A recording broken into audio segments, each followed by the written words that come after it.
حضرت امام مالک کہتے ہیں میں غریب کا بیٹا تھا. اکثر دین پڑھنے والے غریبوں کے بیٹے ہوتے ہیں. امیروں کے بچے ایف ایس سی پڑھتے ہیں, بی ایس سی پڑھتے ہیں, ٹیکنالوجی پڑھتے ہیں. غریبوں کے بچے دین پڑھتے ہیں اور پھر امیروں کو ممبریاں ملتی ہیں. غریبوں کے بچوں کو اللہ ممبر عطا فرماتا ہے, مصلی رسول اللہ دیتا ہے. حضرت سیدنا امام ابو مالک فرماتے ہیں میں غریب کا بیٹا تھا اور میری 6-7 بہنیں, میں اکیلا بھائی تھا. آپ فرماتے ہیں میرے ابا جی فوت ہو گئے. میری امی پکڑ کے مجھے ایک دھوبی کی دکان پہ لے گئی, کہنے لگی اسے کپڑے دھونے کا طریقہ بتا دے, سلیقہ سمجھا دے, یہ بھی ایک چھوٹی سی لانڈری کی دکان کھول لے گا, میری بیٹیوں کا پیٹ پالے گا. دھوبی کہنے لگا ٹھیک ہے, میں 2-3 درہم بھی دوں گا مہینے کے, اور جب کام سیکھ جائے گا تو تنخواہ بڑھ جائے گی. امام ابو مالک رحمت اللہ علیہ فرماتے ہیں میں بہنوں کے لیے روزی کمانے نکلا, میں بیوہ ماں کے سر پہ بوجھ اتارنے کے لیے نکلا, میں غربت کے عالم میں نکلا. رستے میں امام اعظم کا مدرسہ تھا. فرماتے میں وہاں چمکتے چہرے دیکھتا, لیکن اپنی غربت کو دیکھ کے میں آگے بڑھ جاتا, پریشان ہوتا کہ میں کیسے علم حاصل کروں گا. آپ فرماتے امام صاحب مجھے اکثر دیکھتے. ایک دن امام اعظم باہر نکلے, مجھے کھڑے ہوئے دیکھا تو قریب بلایا, سینے سے لگایا, ماتھا چوما. کیا نام ہے؟ میں نے کہا ابو مالک میرا نام ہے. کہا تمہیں پڑھنے کا شوق ہے؟ کہا بڑا شوق ہے. کہنے لگے چل آ جا پڑھا کر, آ جا مدرسے میں پڑھا کر. کہتے میں سارا دن وہاں پڑھتا, گھر سے کام کرنے آتا, سارا دن امام اعظم کے پاس پڑھتا رہتا. مہینہ آیا تو میری اماں کہنے لگی تنخواہ لاؤ. میں نے کہا امی جی تنخواہ تو وہ دے گا جو ڈیوٹی پہ جاتا ہو, میں تو پڑھنے جاتا ہوں. کہتے اماں گھر سے نکلی اور بڑے غصے کے ساتھ نکلی, کہنے لگی مولوی نے میرا بچہ خراب کر دیا, میرا بچہ خراب کر دیا. میں کام پہ بھیجتی تھی, اس نے کس چکر میں ڈال دیا, مسلوں سے بھی کبھی پیٹ بھرا ہے, کام بھی تو کرنے چاہیے نا. کہتے امام اعظم کے سامنے کھڑی ہوئی. امام صاحب بڑے امیر کبیر آدمی, اربوں خربوں پتی, اور پھر اتنے بڑے عالم فقیر, سارا بغداد, سارا کوفہ, سارا مصر سلوٹ کرتا ہے. بی بی آئی اور تیز جملے, عورتوں کا طریقہ ہوتا ہے. کہنے لگی مولوی تیری سفید داڑھی, تیرا اتنا نام, تجھے خیال ہی نہیں آیا میں بیوہ عورت ہوں, تو نے میرا بچہ خراب کر ڈالا, میری یتیم بچیاں روٹی کہاں سے کھائیں گی, مسئلوں سے بھی کبھی پیٹ بھرا ہے. کہتی اتنے سخت جملے کہے پر قربان جاؤ امام اعظم سنتے رہے اور مسکراتے رہے. کہنے لگے میری غلطی ہے, میری غلطی ہے, میری غلطی ہے, بی بی بھول گیا تھا, غلطی ہو گئی. بی بی کہتے تیری امام صاحب سنتے رہے. جب غصہ اتر گیا تو کہنے لگے اماں تیرا غصہ اتر گیا ہے؟ اتر گیا ہے. کہنے لگے تیرا بیٹا بڑا نیک ہے, تیرا بیٹا بڑا لائق ہے, تو اسے پڑھنے دے. کہنے لگے چپ کر دے مولوی, یہ پڑھے گا تو میں روٹی کہاں سے کھاؤں گی. امام صاحب کہنے لگے مجھے بتائے گی تیرے گھر کا خرچہ کتنا ہے. اس نے ایک لفظ تو ہے 3 دینار کا, ایک روایت ایسی بھی لکھی ہے بزرگوں نے, کہنے لگی 40 درہم ہے. اور اماں کہتی میں نے جان بوجھ کے زیادہ بتائے, حالانکہ میں کناز کا خرچہ کرتی تھی, لیکن جب کھلا ڈلا کرے تو وہ والا خرچہ بتایا. میں نے کہا 40 درہم خرچہ ہے, تو دے گا؟ تو کہتے امام اعظم کہنے لگے اماں تجھے لینے نہیں آنا پڑے گا, پہلی سے پہلے تیرے گھر میں پہنچ جایا کریں گے, یکم سے پہلے آئیں گے. او بھائیو کہاں استاد ملتے ہیں, کہاں استاد ملتے ہیں, کہاں وہ لوگ ملتے ہیں جو دعائیں مانگتے, التجائے کرتے, پیار کرتے. گزر گیا وہ دور, اب تو سوٹ لینے کا دور ہے, مٹھائیاں لینے کا دور ہے, ہاتھ ڈلوانے کا دور آیا ہے. اب کون پوچھتا ہے, اب تو پوچھتے ہیں تو میرے لیے کیا لایا ہے. حضرت سیدنا امام اعظم ابو حنیفہ رحمت اللہ علیہ 1 دن نہیں, 2 دن نہیں, 4 دن نہیں, 5 مہینے نہیں, 20 سال تک, کہنا آسان, بولنا آسان, سننا آسان, 20 سال تک امام ابو مالک کے گھر میں خرچہ دیتے رہے, وہ پڑھتے رہے. اماں کہنے لگی تو میرے بیٹے کو لگا تو لیا ہے تو پڑھ کے بنے گا کیا.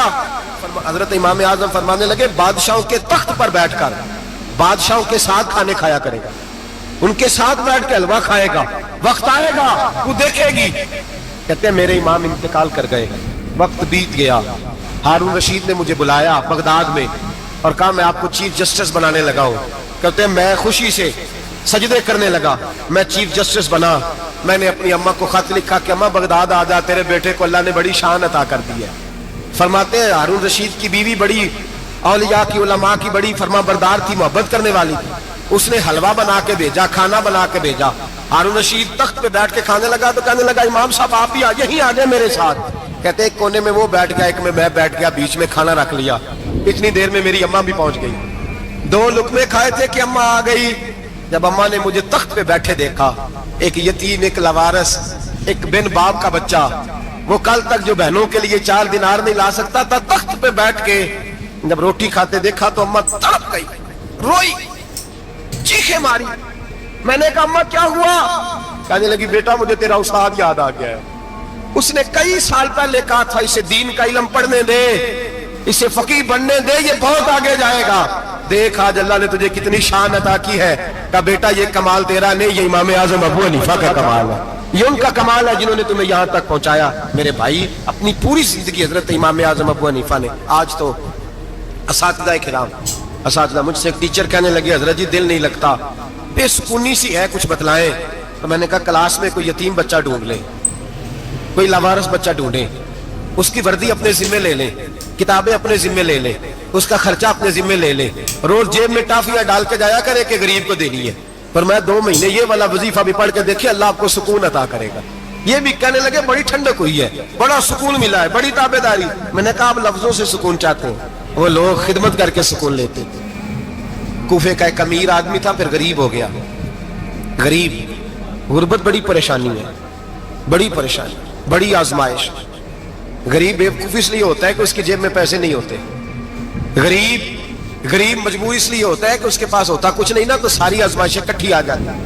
غریب آدمی تھا، محنت مزدوری کرتا لیکن پوری نہ ہوتی۔ وہ کہتا ایک دن گلی میں ککڑی بیچنے والا آیا، تو میری ایک بیٹی تھی چھوٹی سی، باقی بچے بڑے تھے، چھوٹی ضد کرنے لگی، کہنے لگی ککڑی کھانی ہے، ککڑی۔ کہتے میں پریشان ہو گیا، دل ٹوٹ گیا، بیٹی نے سوال کیا ہے۔ فرماتے میں نے سوچا کس کے پاس جاؤں، کسی اور کے پاس مجھے سمجھ نہ آیا، میں سیدھا امام اعظم کے پاس چلا گیا۔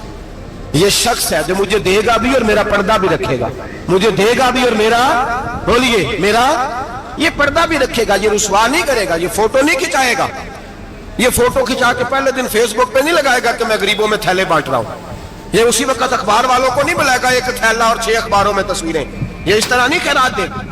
حضرت امام اعظم کے پاس گیا تو فرماتے رش بہت زیادہ تھا، میں امام صاحب سے بات ہی نہ کر سکا، واپس آ گیا۔ امام صاحب نے بندہ بھیجا، فرمایا پتہ کر یہ بندہ کسی ضرورت کے لیے آیا تھا، رش کی وجہ سے بات نہیں کر پایا۔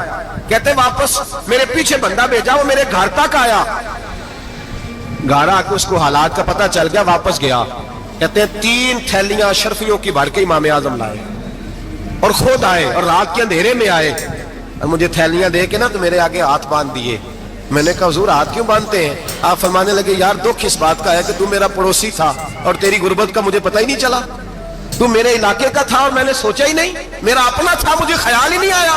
فرمایا معاف کر دے، میری شکایت نہ کرنا کہ یہ میری طرف توجہ نہیں کرتا۔ علم بھی تھا، عمل کا نور بھی تھا، تقوی کا حسن بھی تھا، غریب کی مدد کا جذبہ بھی تھا۔ آج لوگوں پر مال کا فتنہ سوار ہوتا ہے، سب پر نہیں لیکن زیادہ لوگوں پر۔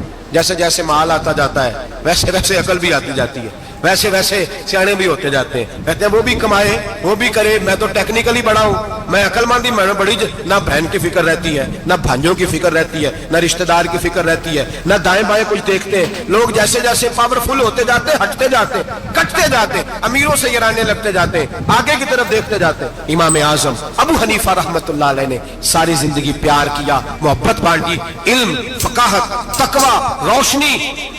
آج لوگوں کو علم ہوتا ہے پر علم کا نور نہیں ہوتا، ہمیں بہت ساری باتوں کا پتہ ہوتا ہے پر وہ باتیں ہمارے لفظوں میں ہوتی ہیں، ہم اس کے حسن سے آگاہ۔